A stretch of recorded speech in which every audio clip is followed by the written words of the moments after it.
you would never want to build a doctrine, Reggie, on speculation, and you certainly would never want to make moral decisions as big as we're talking about on eisegesis, on reading into.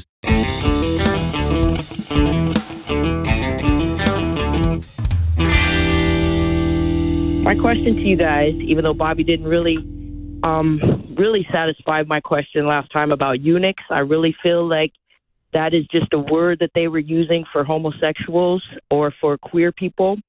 But my question now is in 1 Timothy 4:3, it talks about in the end times when we're closer, two things will be happening. One is that people will be stopping people from marriage. Are you stopping queer people from being married?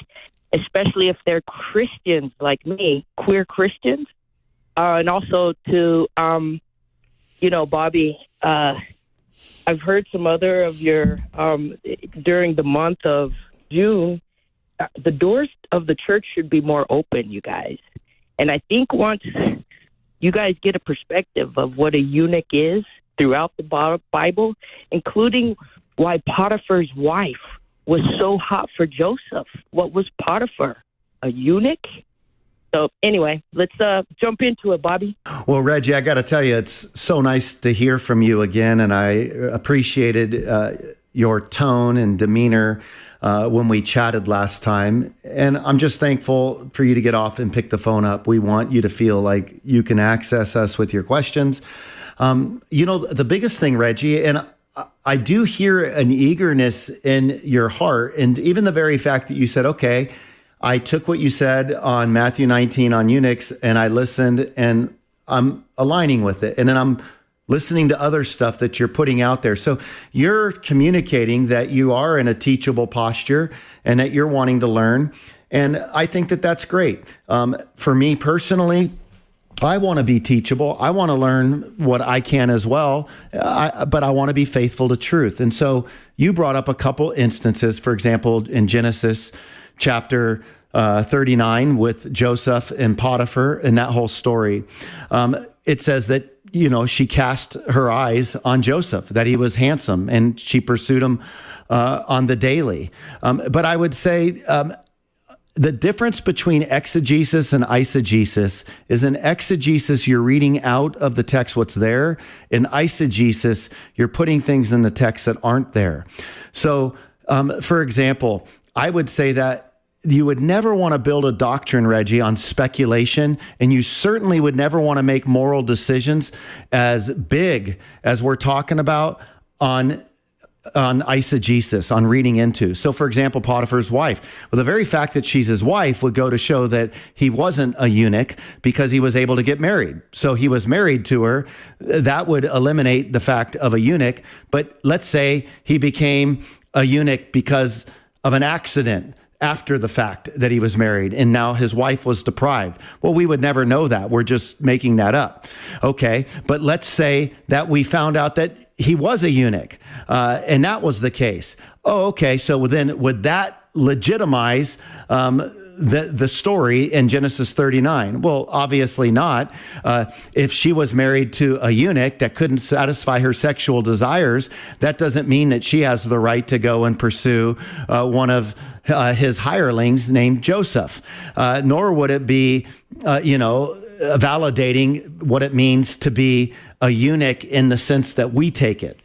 See, there was no way for us to even we're reading back into things. So then you take, for example, people who were forbid marriage. We have to realize it would be eisegesis. It would be reading into Paul to say that Paul is saying, hey, there's going to be people that are going to forbid homosexual marriage someday, because the culture had never even known anything like that. So obviously the only thing that Paul could be possibly talking about is marriage the way he understood it. And that's heterosexual marriage. So let me say this, Reggie, I believe in a interpretation of the 6 passages on homosexuality. I believe that I could leverage those, but I think that it would teach that homosexuality is wrong. I will concede the point that the Bible doesn't teach about whether or not homosexuality is right or wrong in the context of a concessional relationship where two people want to be married together that have same-sex attraction. And there's a reason the Bible doesn't address that, because it wasn't even there. It was unthinkable. It was absolutely unthinkable. So now the question becomes, let's say we had to eliminate those 6 verses, and we can't even discuss those because that doesn't relate to like a Matthew Vines who says, I'm waiting for the right person to come along as a same-sex attracted person to experience a Christian marriage. Okay. Are there other verses then that we could go to besides that would begin to inform God's desire for a marriage between a man and a woman? I think absolutely we could start putting stuff together as it relates there. See, the difference is wherever I come down, even if I come down on the point and say something like this, Reggie, it's possible that if somebody was to engage in a same-sex marital relationship because it became the law of the land today, that maybe I've missed something in the Bible, though I don't think I have, that person might be okay with God because of their love for one another. But I don't see it there. Well, I don't know how in the world we can make that decision of saying that God approves of it.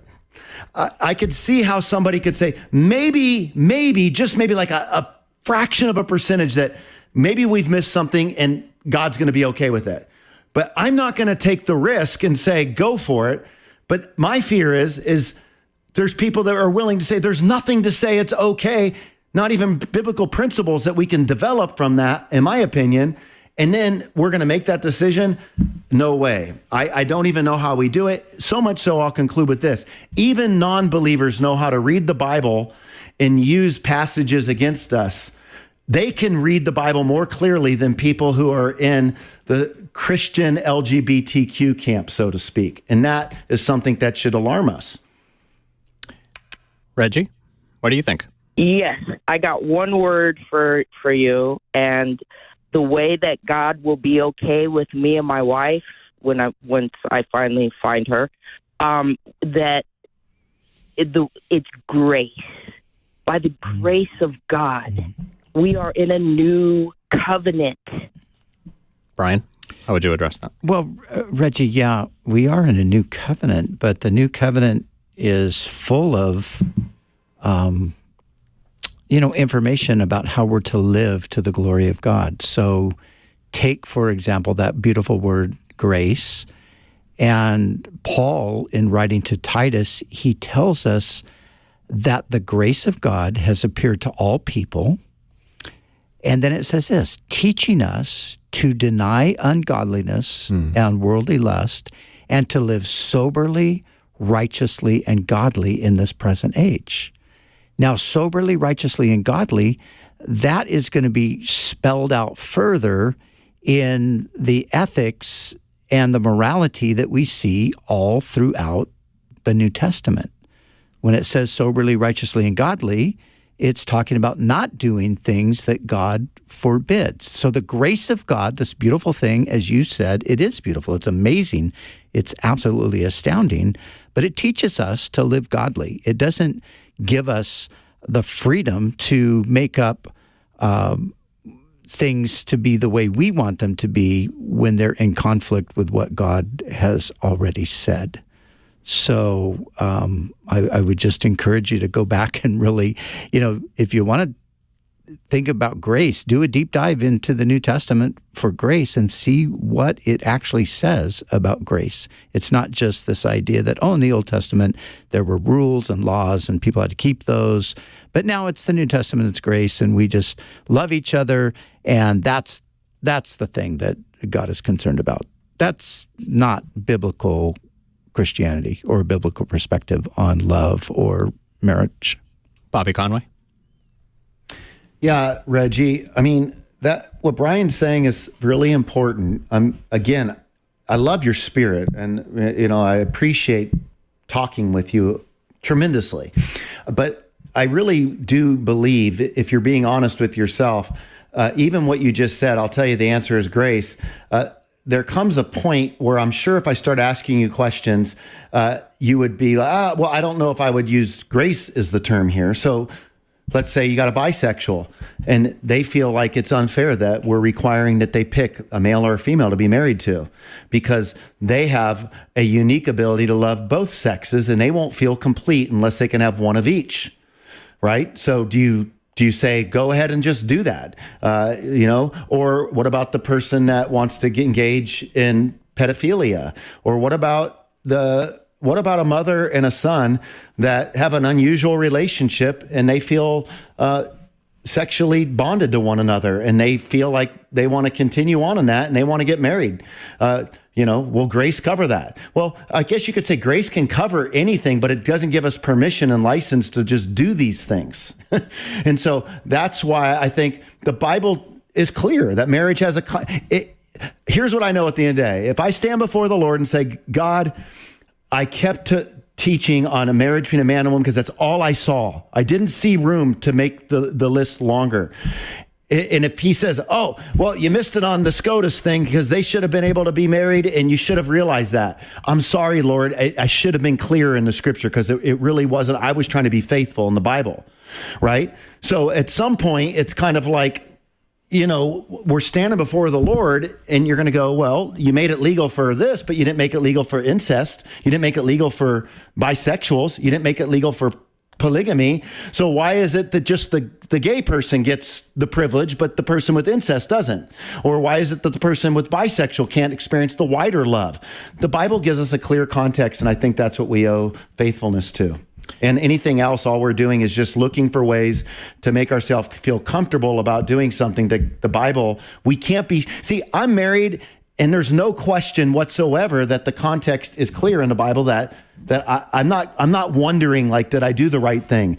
I think that no one's going to be able to do this if they're a biblical Christian without that small wonder. Oh, I wonder if I missed it. Even you, Reggie, unless you've just fully deceived yourself, you're probably deep down going, yeah, I don't think I can know fully like you can know, Bobby, as a husband and wife. It's not that clear in the Bible that I can get married.